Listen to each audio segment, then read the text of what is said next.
membawa Kristus kepada bangsa-bangsa dan bangsa-bangsa kepada gereja Tuhan. 20 April 2025. Berita baik. Yohanes bab 20 ayat 1 hingga 17.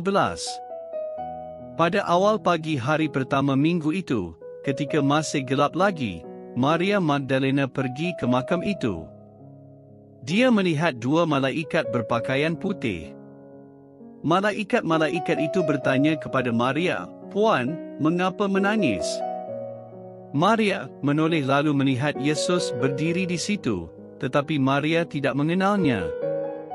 Yesus berkata kepada Maria, "Puan, mengapa menangis? Siapakah yang kamu cari?" Pada sangkaan Maria, dia tukang kebun di taman itu. Dengan demikian Maria berkata, "Tuan, jika kamu telah mengalihkan jenazah Yesus, beritahulah aku di mana kamu letakkannya, supaya dapat kuambil jenazahnya." Yesus berkata kepadanya, "Maria." Maria berpaling kepada Yesus lalu berseru dalam bahasa Ibrani, "Rabboni." Artinya guru.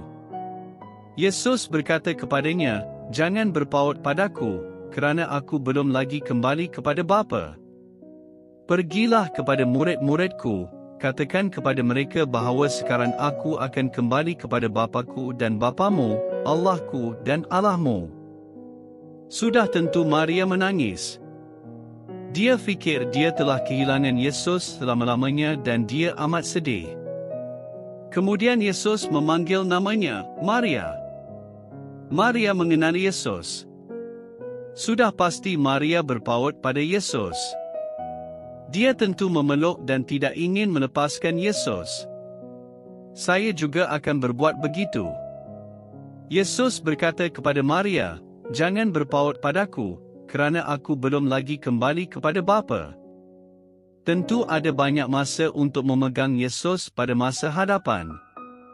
Buat masa ini, ada kerja yang perlu dilakukan. Yesus berkata kepadanya, "Pergilah kepada murid-muridku. Beritahu mereka berita baik."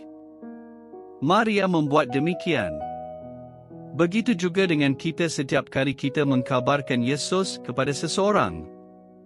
Kita memberitahu mereka Tuhan amat mengasihi kita sehingga Dia menjadi juru selamat kita melalui kematian dan kebangkitannya.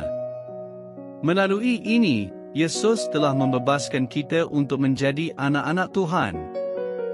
Kita berdoa, "Tuhan Yesus, terima kasih kerana Engkau mati dan bangkit untuk membawa kami pulang kepada Tuhan Bapa dalam damai sejahtera-Mu. Amin."